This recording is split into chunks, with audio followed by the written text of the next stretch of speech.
You're listening to the Rainmaking Podcast, hosted by high-stakes headhunter, author, and professional speaker, Scott Love. You're listening to the Rainmaking Podcast, and my name is Scott Love. Thank you for joining me on the show. What do you think is the most important skill that we need to develop as successful rainmakers? Is it proposal making? Is it making a presentation? What about listening? I think that listening is probably the most important skill that we need to master. But what have you done to really improve in that skill? Well, we're going to learn about that today. Our guest is Oscar Trimboli. He's an author and a speaker, and our topic title is Stop Listening to What Clients Say.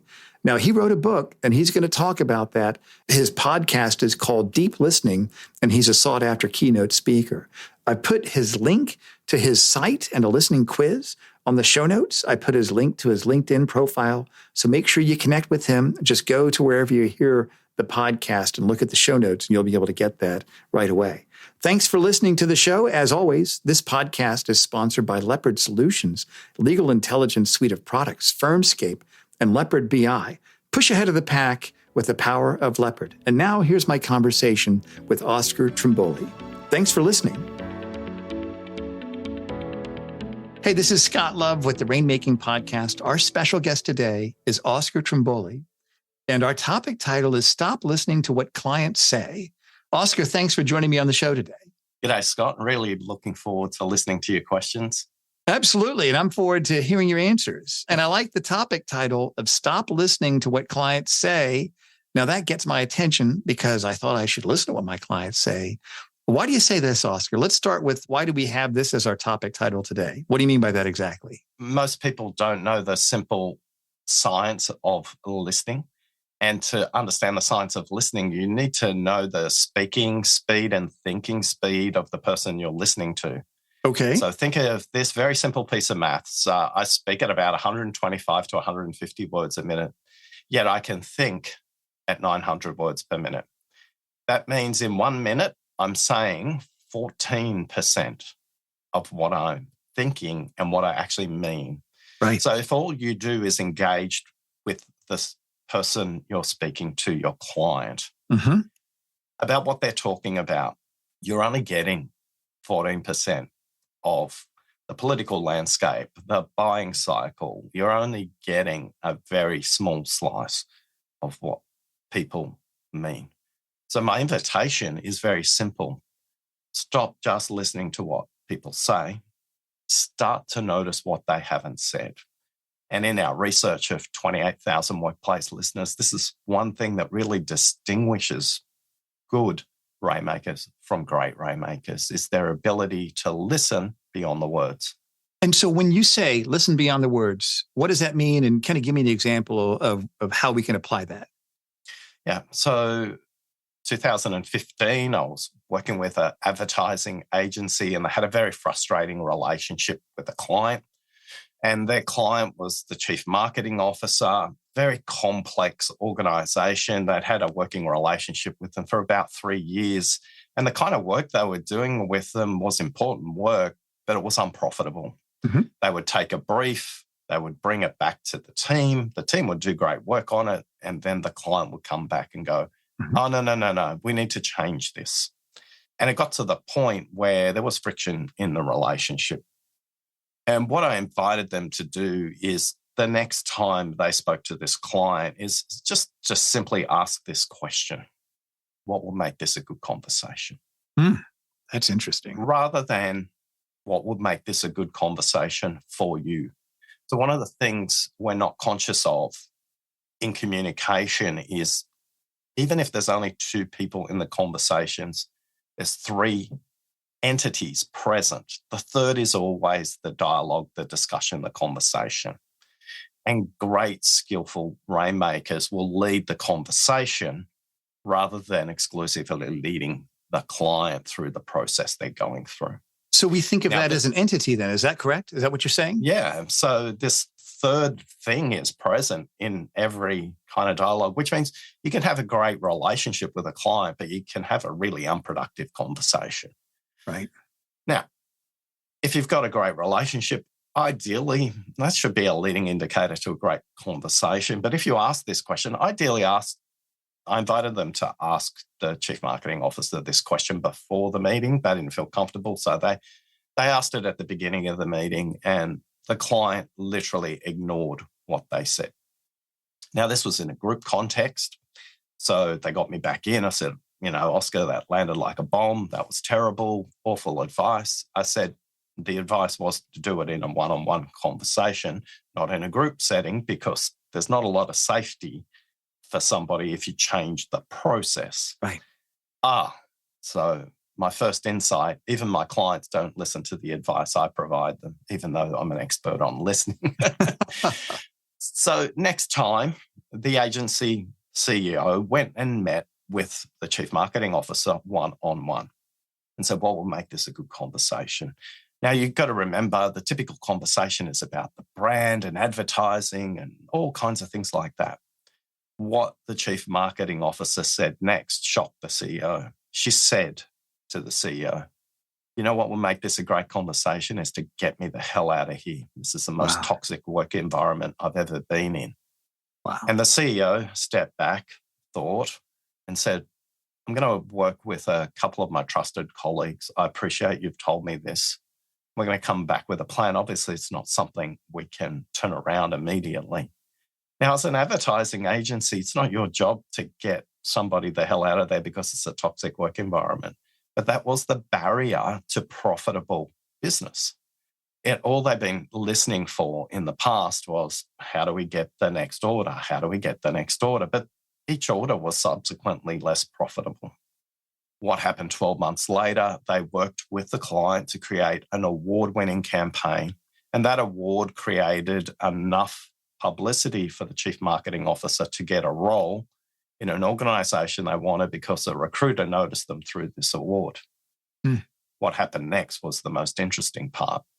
Without any request for proposal, the organization that she moved to immediately appointed that same agency to their account, and their working relationship was very profitable from that point on. Now, you can't always directly help your client with the services your firm provides, but you can help your client and listen to what's really in their way in their workplace. And if all you're doing is listening to what they say, you're very unlikely to understand the political barriers, the procurement barriers, because in any complex business-to-business sales, so many people are involved.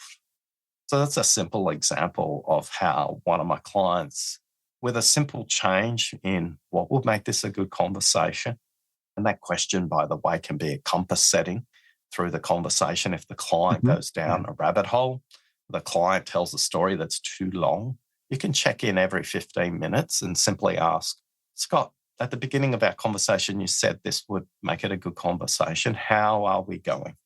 Right. And the client can self-direct. That's great. Three things will typically happen in that moment. The client will go, hey, thanks, Scott. We've got everything we need. We can probably wrap up the meeting. It's been really valuable. That's probably going to happen in about a third of the cases. Or they'll say, Scott, we've covered off everything I thought about at the beginning of the meeting, but while we've been talking, I've thought about something else. Can we spend the balance of our time here? And that's a signal that you're being really valuable in the way you're having the conversation. But without that question at the beginning, very difficult for you to calibrate their speaking and you're listening during the conversation. So I'm interested in hearing how you came to these ideas, Oscar. Tell me about the research that you've done with this, because that's interesting to me. And then I want to kind of explore a little bit more about some of the things that you shared. Yeah, so we've been doing this research, 28,000 workplace listeners since 2018, and we've been able to identify the most common barriers that get in the way of people's listening, the four common archetypes, the four most common ways people struggle with when it comes to their listening. And the research is bounded by English-speaking workplaces, so this doesn't apply where the business language is not English. So if you're listening through that lens, I won't be able to be helpful for you, but we have done some interviews with cross-cultural consultants about the fact that interrupting in South America and interrupting in Eastern Europe is a sign of a great relationship rather than a rude conversation. Oh, that's interesting. Wow. There's all kinds of nuances when it comes to listening across the world. So we came to realize through the research that the biggest barrier that gets in the way of people's listening is not the speaker and the way the speaker communicates. The biggest barrier to listening is people's presence. And have they taken the time to listen to themselves? The biggest barrier that gets in people's way is electronic notifications, their ability to be present. And that doesn't mean switch your cell phone off during the client meeting. That means, are you prepared and present before you even get in there? Have you got a ritual for 5 minutes before you arrive where you walk through the lobby or log into the meeting? To be present, so you don't have all these browser tabs competing for attention with what the speaker is about to say. And equally, if that's true for you, how do you set up an environment for the speaker, your client, so that is true for them? So a very simple hack is, especially if you're dealing with senior executives, if you've got a great relationship with their EA, their executive assistant, invite them to schedule the meeting at 5 after the hour. Why is that? Now, initially, you'll get some pushback from the EA. They will ask you questions like, why is that? And the reality is, the more senior you are, the more jammed your calendar is. Right. If you can create a space where people look forward to your meeting because they've had time to go to the bathroom, they've had time to get a glass of water, get some coffee. But in reality, all you're doing is creating a little bit of space so they can uncompress from their last meeting and everything they're dealing with. So that's for me, good tip. That's a good tip. It's really interesting for me. So when clients work with me one-on-one, the most common thing I hear is, Oscar, I love your meetings. Thank you for 5 after the hour. I look forward to the meeting and I know that I'll have time to process whatever we need to beforehand. By the way, finish the meeting at 5 to the hour and give them the opposite sign of respect because they have to go to other meetings as well. So don't schedule 1-hour meetings. In fact, don't even schedule half-hour meetings. Just schedule 25-minute meetings. And it helps them to become present. And when they do, and you ask that question, well, we'll make this a great meeting, they're ready. Or this is the alternative. Oh, Scott, I'm really sorry I'm late. I know it's 5 after the hour, but I'm really ready for you right now. In reality, well, they're ready for you at 10 after the hour. Yeah. And if you can set up just that little slice, and it's going to take a bit of a relationship with an EA, but if you explain that to the EA, they understand the life of the executive you're working with and they go, oh, yeah, okay, no problem. I'd be happy to set that up. Yeah. Because then they're ready to have the conversation as opposed to when they arrive, generally executives are taking notes from the last meeting that they need to pass on to other people. So the biggest insight from the research is really practical tips because we stay in touch with a subset of these 28,000 people. We say, hey, try these experiments and we saw what stuck and what didn't stick. So manage your electronic notifications, schedule the meeting at 5 after the hour. Don't schedule 1-hour meetings. It's like time is a fantasy. I'm sure if you're a rainmaker, you know you can be as effective in 15 minutes as you can be in 50. Right. It's got to do with the quality of the relationship and the quality of the conversation. And let me ask you this. Are there any gender issues that we should be mindful of? What has your research showed you in that regard? My research and the academic research shows that when it comes to people's perception of listening effectiveness, they believe that females listen better than males. Yet academic research and our research shows there's no statistical variation in listening effectiveness across genders. So it may be possible for us to say females might listen in a way that we perceive as different. But in reality, once you actually do the work and do the research, the barriers to listening and what gets in the way of people being effective listeners. There's no statistical difference between males and females. And that's also true whether that's in a face-to-face or a video environment as well. So we've also researched it at that level as well. Humans are humans, and what gets in their way is their willingness to anticipate, to solve, to judge, to drift, to be distracted. And I just want to share, Scott, just one other number that will help you and others when you struggle with listening. By the way, the listening I'm talking about is not therapy. Don't confuse this with a Netflix video and somebody sitting on a couch. This is commercial, pragmatic workplace listening. Mm-hmm. The speaker can speak at 125 words a minute. We mentioned that earlier on. You can listen up to 400 words per minute. So in your mind, while you're listening to me, Scott, no doubt this is happening for you, but for the Rainmakers listening to this interview, it's happening for you also. You're doing something else. You're maybe listening at 1.5 times speed, but you can listen up to 4 times faster. We know that blind people can listen to audiobooks at 3.3 times speed and have complete comprehension. Now, what happens while you're waiting for the other person to catch up? Mm-hmm. You judge, you anticipate, you solve, you think ahead, you drift, you get distracted. Just knowing that you can listen faster than what they can speak is a really useful piece of knowledge. And what I invite you to do is, once you can listen to what they're saying, I want to give you some really simple things to notice how they're saying it, not just what they're not saying as well.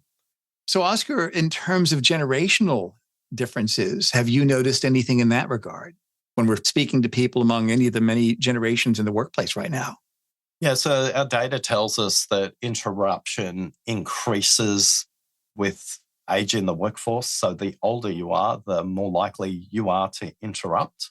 The younger you are, the more likely you are to get lost or drift with electronic distractions. Yeah. So that's where we see some significant variation in what's getting in people's way when it comes to listening. And part of that, you kind of think, if I have decades of experience, I'm trying to anticipate, use some heuristic and trying to figure out what gets in the way. I think if you're a rainmaker, what does it mean? It means you're probably dealing with more senior people in your client base. And it's okay to interrupt when it comes to listening in the workplace. I think there's a fallacy that interrupting is rude. But I want you to use some very simple tips to think about how to interrupt effectively, professionally, and in a nuanced way. Yeah, tell me about that. That's interesting. So people hate the interruption that's mid-sentence or mid-breath. So if you are planning to interrupt somebody, make sure they've completed their thought, their sentence, or their breath. And ask yourself this question: is my interruption based on the question at the beginning of the conversation? So if you can't answer, your interruption is helping with the initial question, what will make this a good conversation? It's probably an interruption from your perspective rather than progressing the conversation. So tip number 1 when it comes to interruption, wait for them to complete fully. And before you do, always check in and go, is the interruption I'm about to make helping us to progress on the question, what would make this a good conversation? Right. You know, they might be saying something about the competitor that you feel you may need to reorientate them on. But that wasn't the purpose of the conversation. So an interruption then can seem like it's going to create friction and doesn't necessarily progress the buying part of the conversation. Now, we talked a little bit earlier about this speaking speed and listening speed. I do want to just give you 3 simple tips. Okay, tell me about that. For hearing what's not said. 3 very short phrases that will keep the speaker making sure they say not just what they've said the first time, but what they think and what they mean. And if you hear what they think and what they mean, remember back to our advertising agency example, get me the hell out of this toxic environment. That's what they think and what they mean. They've been working with them for 4 years in this toxic environment, never heard that before. Wow. So question one or phrase one will keep the conversation going in the same direction. Question two will change the perspective of the speaker. So the first one will keep the conversation going north-south, if you imagine a compass. Okay. And the second question will take us east-west. The third part of the conversation is the magnet in the compass. It will ground the conversation. These are very short. The first one is a version of tell me more. Now, you wouldn't say, tell me more. You say, wow, that's fascinating. Scott, could you elaborate a bit more? Could you just tell me a little bit more about that? Could you say a bit more about that? So that's going to keep the conversation going in the same direction. And in doing so, you and the speaker are listening and speaking for the similarity. You're going in the same direction. Right. But the next way you change the perspective of the dialogue, you move it about 180 degrees and you ask, and what else? And that's the perspective. That's the east-west, right? Yeah. Okay. Yeah. So, Scott, I'm curious, what would the regulator think about this? That's a version of and what else, because we're taking a different perspective. Right. I'm curious, Scott, if we looked at that from the government's point of view and the policymakers' point of view, what would they make of this? And what other perspective haven't we considered? Scott, when we think about the things that finance always talks about, is there something we haven't covered off today that they would wish we would have asked? Oh, yes, they would have asked. Great. Fantastic. The third one, it's the most powerful, it's the most potent. It's also the shortest. Done well, it's liberating. Done poorly, it's intimidating. Here it is.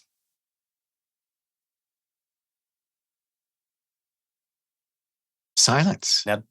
Now, don't worry, nothing froze, nothing. Is that what it was? Silence? Silent and listen share the exact same letters. And silence in Western workplace dialogue acts like a magnet to draw out what they think and what they mean. You're creating a space for them to fully express what matters to them in that moment. And yet in the West, we have phrases like pregnant pause, awkward silence, deafening silence, and we have this awkward relationship with silence. And yet when you're in a room with an executive that has gravitas, where they do have that executive presence, they have no problem with silence because they know what other competing things are in there as well. So your use of silence signals that we're equal, that we're collaborating, that we're going to solve this together. And those three simple phrases, tell me more, and what else, and silence, are your keys to better communication. This is great. They're ways for you to explore not just what's said, but what's thought and what's meant. And when you do, you're not only going to be a rainmaker for that person you're dealing with in that company. When they change companies, which they inevitably might, they'll ring you up and they will put the order with you, like that advertising agency we mentioned earlier on. So that's the impact you can have when you listen beyond the words. Well, Oscar, this is fantastic. I actually got so much out of this, and I want to have you back on the show in the near future because I know there's more that we can learn from you on this very important topic. And I like the fact that it's a mindset, but it's also a skill. And I appreciate some of the kinesthetic examples of the north, south, east, west ways that you gave. So I'm going to remember this, and I'm going to put your book link on the show notes and your other information. But before we get to that, I always end these with 3 action steps. What would be 3 action steps you'd recommend our listeners take action on to implement some of these ideas that you're talking about? If you can control the calendar invite for a meeting, schedule it at 5 after the hour. Number 2, ask the question, what would make this a good conversation? And finally, remember that silent and listening have the same letters. This is great. Oscar, thank you for being here. Tell us about your offerings. What is it that you have that you do that you'd like our listeners to know about? As much as I'd love you to know about me, I'd rather you learn more about yourself and your own listening. So if you visit listeningquiz.com, you can take a 20-question assessment where you'll get a report. It will tell you what your primary listening barrier is, and it will give you 3 tailored tips about what to do about it before, during, and after the conversation you're in. So listeningquiz.com. And if you want to contact me inside the quiz, we'll give you the coordinates to contact Oscar. That sounds great, Oscar. Thank you so much for being here. And like I said, I definitely want to have you back on my show here in the near future. Thanks again. Thanks for listening. Thank you for listening to the Rainmaking Podcast. For more information about our recruiting services for international law firms, visit our website at attorneysearchgroup.com. To inquire about having Scott speak at your next convention, conference, sales meeting, or executive retreat, visit therainmakingpodcast.com.